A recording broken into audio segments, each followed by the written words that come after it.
Hola, bienvenidos a la introducción sobre la línea de tiempo de un proyecto Prince2. Vamos a proporcionar una visión general de Prince2 haciendo un recorrido a vista de pájaro de los procesos y fases por las que pasa un proyecto basado en la metodología Prince2. Esta es una buena manera de conseguir una primera visión clara de cómo es la gestión en Prince2. Concretamente, veremos lo siguiente. Una introducción de alto nivel para el modelo de procesos de Prince2, la relación entre procesos y temas, cómo un proyecto se inicia y cómo se pasa de un proceso a otro, cuándo, dónde y por quién se crean los documentos importantes. Cubriremos las funciones del jefe de proyecto y la junta de proyecto. Explicaremos cómo la junta de proyecto controla el proyecto y finalmente veremos el cierre de un proyecto típico. Antes de seguir, me vais a permitir que me presente. Mi nombre es Miguel Ferrer y podéis conocerme un poco mejor entrando en LinkedIn, echando un vistazo a mi blog, birte.es o a través de Twitter. Si queréis contactar más directamente, podéis usar mi email que podéis encontrar en la imagen. Empecemos por el principio. Puesta en marcha de un proyecto. ¿Tenemos un proyecto viable que vale la pena? Es la pregunta principal que vamos a responder mediante este proceso. El evento para iniciar el proyecto es el mandato de proyecto. Como se puede ver en el diagrama, se produce fuera del equipo del proyecto. El mandato de proyecto es creado por alguien de la gestión de la empresa, que suele ser el dueño o el jefe. Se llama preproyecto debido a que el proyecto como tal no ha comenzado. Comprobaremos aquí si el proyecto tiene sentido para la organización. Se busca determinar si el proyecto vale la pena hacerlo, es deseable, viable y factible. Por lo tanto, se producirán aquí una serie de documentos que permitirán tomar las decisiones o la decisión de considerar seriamente el inicio real del proyecto. Este conjunto de documentos se llama resumen o expediente del proyecto. Es decir, tendremos una explicación y justificación por lo cual tiene sentido realizar el proyecto desde el punto de vista del negocio. ¿Por qué lo vamos a hacer? También habrá que decir qué vamos a hacer, lo que se traduce en lenguaje Prince a la descripción del producto del proyecto. Y empezaremos a concretar lo que tenemos que ir haciendo en lo que se determina el plan de fase de inicio. Así, el proceso de la puesta en marcha ofrece la información para iniciar el proyecto y la junta de proyecto determinará si vamos adelante con el mismo o no vale la pena seguir. Si autorizan, pasaremos al siguiente proceso y empezaremos realmente con el proyecto. La primera decisión de la junta del proyecto es considerar si se debe permitir la fase de inicio del proyecto. El proceso de puesta en marcha del proyecto suele ser más corto que el resto de las fases. En este ejemplo, el proyecto es de aproximadamente 8 meses de duración. Un tiempo promedio para la puesta en marcha estaría bien en una semana. El propósito del proceso de inicio de proyecto es establecer bases sólidas para el proyecto, permitiendo a la organización comprender el trabajo que se debe realizar para entregar los productos del proyecto, antes de comprometerse a un gasto considerable. Todas las partes deben tener claridad sobre aquello que el proyecto busca lograr, por qué se necesita, cómo se ha de lograr el resultado final y cuáles son sus responsabilidades. Así podremos entender si el proyecto está o no lo suficientemente alineado con los objetivos corporativos. Sin una definición firme, la junta de proyecto estaría haciendo un salto al vacío. El objetivo del proceso de inicio de proyecto es asegurar que haya comprensión común sobre las razones para realizar el proyecto, los beneficios esperados y los riesgos asociados, el alcance de lo que se debe hacer y los productos a entregar, cómo y cuándo se entregarán los productos del proyecto y a qué coste, quién participará en la toma de las decisiones del proyecto, cómo se alcanzará la calidad requerida, cómo se establecerán y controlarán las versiones baseline, cómo se identificarán, evaluarán y controlarán los riesgos, las cuestiones y los cambios, cómo se supervisará y controlará el progreso, quién necesita información, en qué formato y en qué momento. Y por último, cómo se adapta el método de gestión corporativa o del proyecto para adecuarse a este.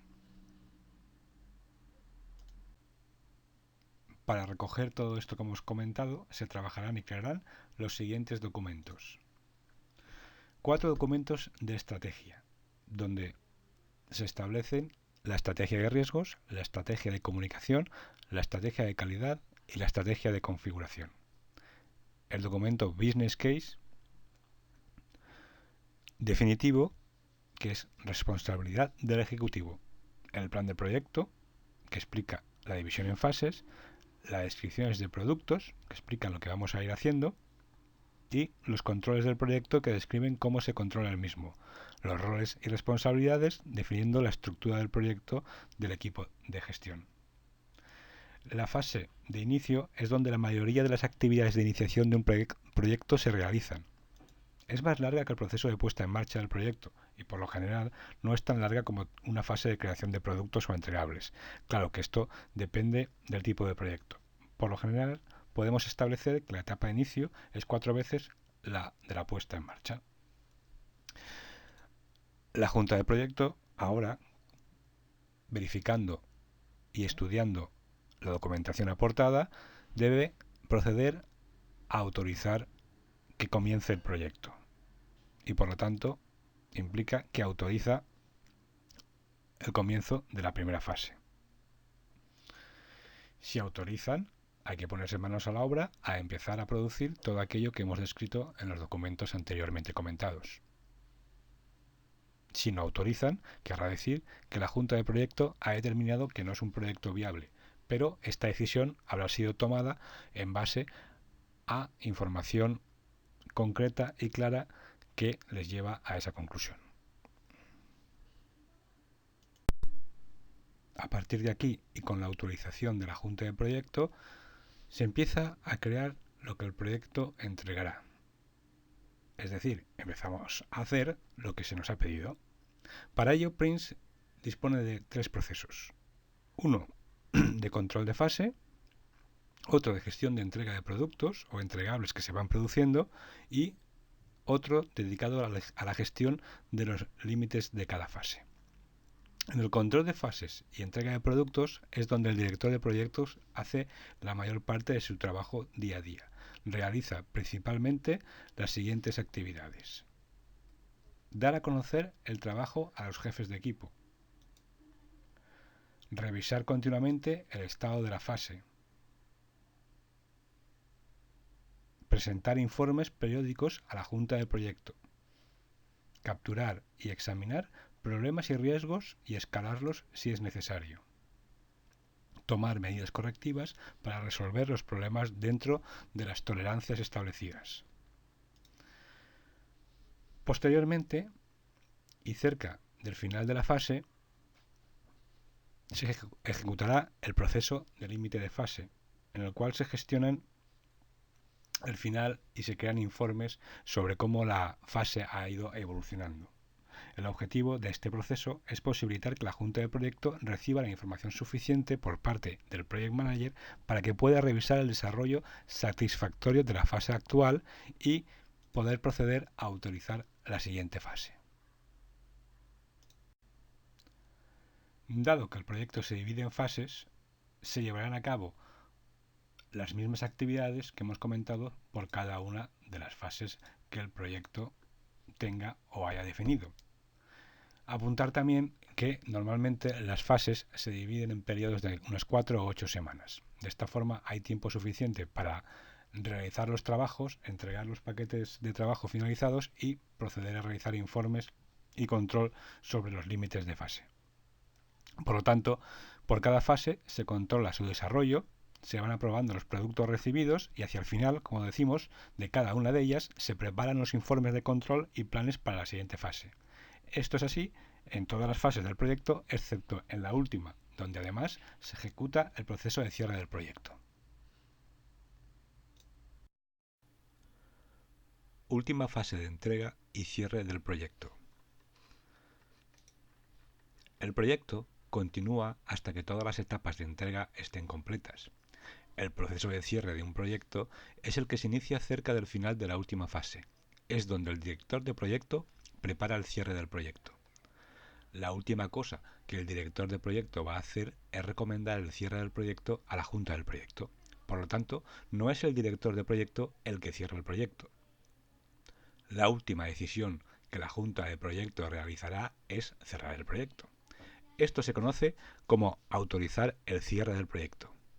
Antes de tomar esta decisión, realizarán las siguientes actividades. Revisar los documentos base desde el expediente del proyecto con los documentos actuales para ver cómo se ha comportado el proyecto en comparación con los objetivos originales. Asegurar que los productos han sido aceptados y firmados. Consultar el informe de lecciones aprendidas y entregarlos para que puedan ser utilizados en proyectos futuros. Por último, revisará el plan de beneficios y comparará dichos beneficios esperados con los obtenidos hasta el momento. Este último punto solo aplicará si esperábamos obtener beneficios antes del cierre del proyecto. Para finalizar, podéis ver el resumen de todo lo que hemos ido comentando. Tenemos pues la división en las diferentes fases en las que se divide un proyecto PRINCE2, las decisiones que debe tomar la junta de proyecto para autorizar y ejercer control real sobre el mismo, y cómo los diferentes procesos se van ejecutando en cada fase. Espero que este vídeo os haya servido para tener una visión más clara de los procesos y tiempos en PRINCE2.